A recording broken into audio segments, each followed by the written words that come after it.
This striker went 17 games without a goal, but now has 6 goals in his last 8 games and is proving impossible to stop. To understand exactly how Beto has gone from being one of the most out of form strikers in the league to being one of the most clinical, we need to look at a few different things. I'll be looking at how his movement draws in defenders, the ability to switch from going towards the ball to going away from the ball, and lastly, how his finishing has dramatically improved. But first, we need to establish what exactly did he struggle with. Everton have got the ball in a wide area here, and you can see Beto in the middle of the box waiting for the cross. He does actually quite well to receive the ball, take it down, and then to protect the ball. But what you notice is that he has a very simple option here just to lay it off. But he doesn't do this. Instead, he opts to turn, and this is where the problem starts to mount because the touch is quite loose, meaning that Beto has to take a couple extra steps to get the shot away, allowing the Brentford defender to come across and block the shot. This chance initially, when I watched it live, it felt like this was offside because when in the history of a Premier League game have you ever seen somebody have this much space without being offside? But this wasn't offside, and this was a part of Beto's game that he struggled with quite a bit. And that part of the game is having too much time to think about what you're going to do. And Beto actually does quite well here to take the ball diagonally towards goal, giving him an improved shot angle, meaning he can go near post or far post. But there's a problem with this because Nick Pope in the Newcastle goal isn't exactly rushing out. So Beto has to slow down, take a look at what Nick Pope is doing, and because Nick Pope isn't really forcing the issue, it gives Beto an extra second that he doesn't really want to decide what he's going to do, meaning that the instinctive finishing is now not an option. So Beto tries to place it into the top corner, and admittedly, it's almost too good of a finish in a way because it hits the crossbar, actually smashes the crossbar, but obviously it doesn't result in a goal. And at other times, it felt a bit too rushed because this initial movement from Beto coming from the blind side of the defender across into the space is actually quite good. And that's a move that a lot of strikers tend to rely on, coming from that blind side and then receiving when the defender can't do anything about it other than foul them. But Beto's touch takes him a bit wide and he opts to take a shot anyway. And listen, you can't score if you don't shoot, but sometimes you need to keep a hold of the ball, especially with Everton's playing style being transitional and often meaning that Everton succumb to a lot of pressure for the majority of games. So you either need to take this chance or you need to hold on to it and wait for the cavalry to arrive. But he doesn't, and the shot gets blocked. Being an Everton striker has multiple things that you need to be good at, and one of those things is being able to receive the ball from midfield with your back to goal and being able to protect and look after the ball, because Everton's attacks are few and far between. So looking after the ball and making sure the pass finds a teammate is absolutely crucial when you're leading the line for Everton under David Moyes. And Timmy Bunham's got the ball here and he looks to play it forward. Beto receives it, but again, it's a bit loose. He tries to play it sideways quickly, which is the correct idea.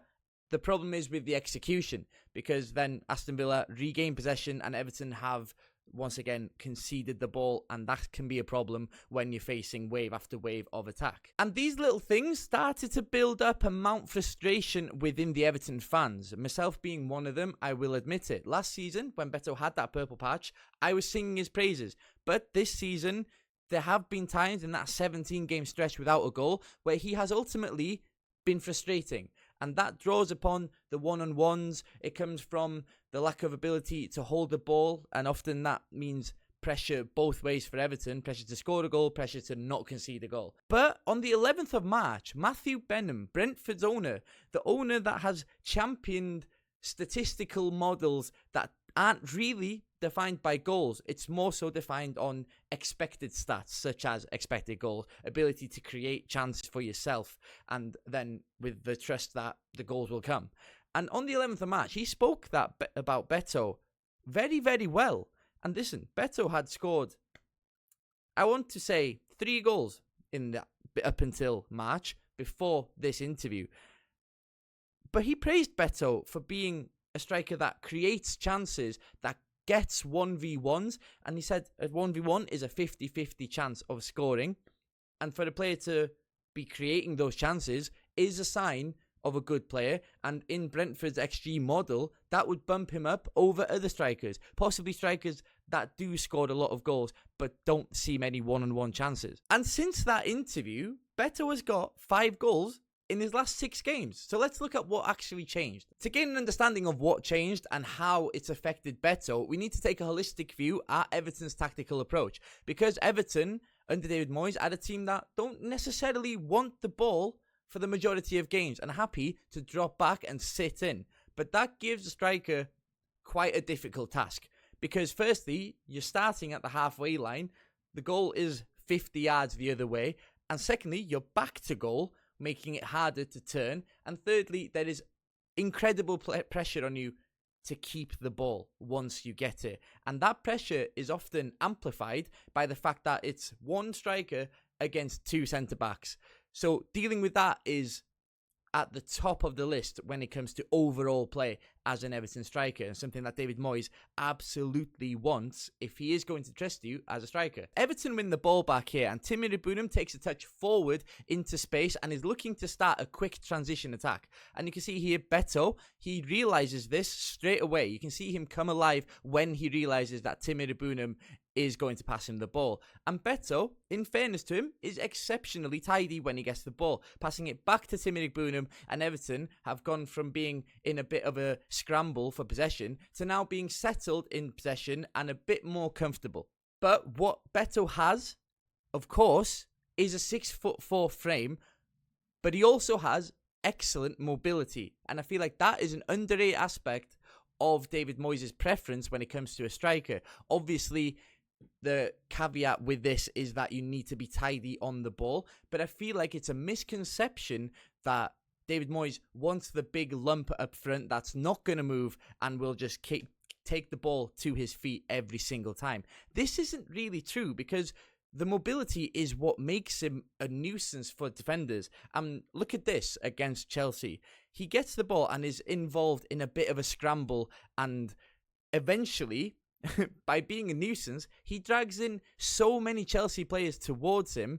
And yes, the ball bobbles and it ricochets and it pinballs, but it makes its way through. And because Beto attracted so many players to himself initially, it means that Everton now have a 2-on-2 in another side of the pitch. And that is absolutely perfect hold-up play from Beto, not only keeping the ball, but also starting off an attack. And that mobility can go 2 different ways. And there's 2 aspects to it. There's that ability to go in behind the defence and stretch a high defence, or there's that ability to put pressure on a defence when they've got the ball and try to win the ball back high up the pitch. Because Everton, they do look to press when out of possession, and Beto is a key part of this. Look at his positioning here. It's actually quite clever, because he's stationed himself in a position that means that the Chelsea defender can't turn and pass back to the goalkeeper, meaning that he takes that extra second on the ball, and Dwight McNeil then latches onto the ball. But Beto is quick to go from out of possession mode to in possession mode, and realize this, targets the space, and listen, he cuts it back. Who knows if this was on purpose, but it was actually a great cutback to James Garner, who gets the shot away. But listen, we've come for goals. This is Beto we're talking about, and we're talking about goals when it comes to Beto and how he's gone from scoring no goals to a load of goals.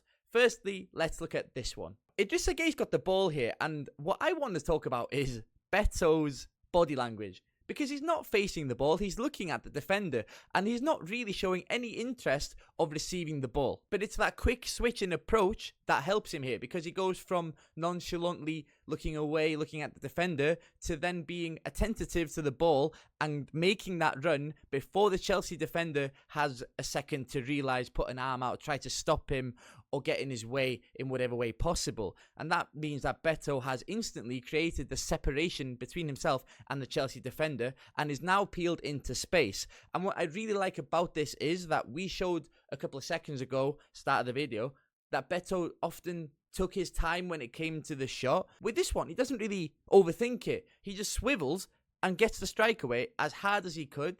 And that means that the Chelsea goalkeeper probably should do better, yes, but a reason of him not doing better with this shot is because Beto has taken it early, applied the power, got it on target, and then Sanchez has almost dropped it into his own goal. But they all count, and obviously to go 2-0 up, we'll take that as Everton fans. But for me, this goal in particular is what shows his natural instincts as a striker, because Dewsbury Hall is in possession here, and he's got James Garner, he's got Idrissa Gueye, both with him. So Beto realises, well, there's no need for me to drop deep to interact with the play here, because Dewsbury Hall has got several options he can play short to, meaning that Beto is looking to stay high, stretch the Chelsea defence. And that's exactly what he does, but his speed in which to react once James Garner gets the ball here is exceptional, because he goes from being uninterested back to goal to then turning on and providing that movement in behind. And the direction of his movement is what is interesting here, because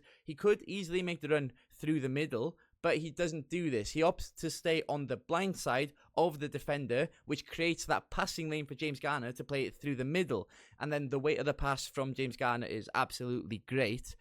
But Beto finishes perfectly. He gets his foot under the ball and lifts it over Robert Sanchez, showing that when he's not forced to make a decision, or when he is forced to make a decision and not overthink it, it comes naturally to him, which is a positive sign when we can create chances like this. And his mobility, again, stretching the back line, being that threat through the middle, is massive in humbling opposition defences, making sure they don't step up too high and impose themselves onto Everton too much. And staying on the blind side is a cheat code for Beto in how he gets his goals.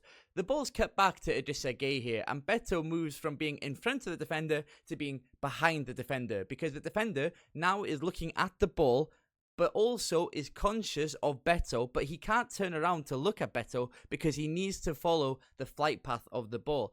And because Beto is the size he is, he's able to put that pressure on the defender, throw him off a little bit, and then get the goal from a header. And it was an exceptionally well taken header. Understanding the movement of others as well is a key part of Beto's game. If you see here, Dewsbury Hall is making that run in behind into a channel that Dewsbury Hall has made his own, yes, but in other teams, it's often the task of the striker to make these runs into the channel, into wide area, just to support the midfield and give them that out ball. But Dewsbury Hall does it himself for Everton, meaning that Beto can then focus on being as centre as possible. That's where the goal is. That's where the goals are going to come from.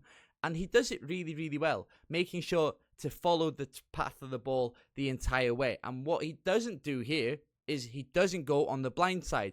Instead, he makes sure to stay in the middle and then uses that physicality he's got to separate Robertson from the direction the ball is coming from, making sure that Robertson can't come across and Beto pretty much bullies his way towards a goal. And, as Everton fans, we absolutely love that. But I think a big improvement of his game has been that looking after the ball aspect, because here he's making a run in behind the Newcastle defence, but the ball comes to his feet.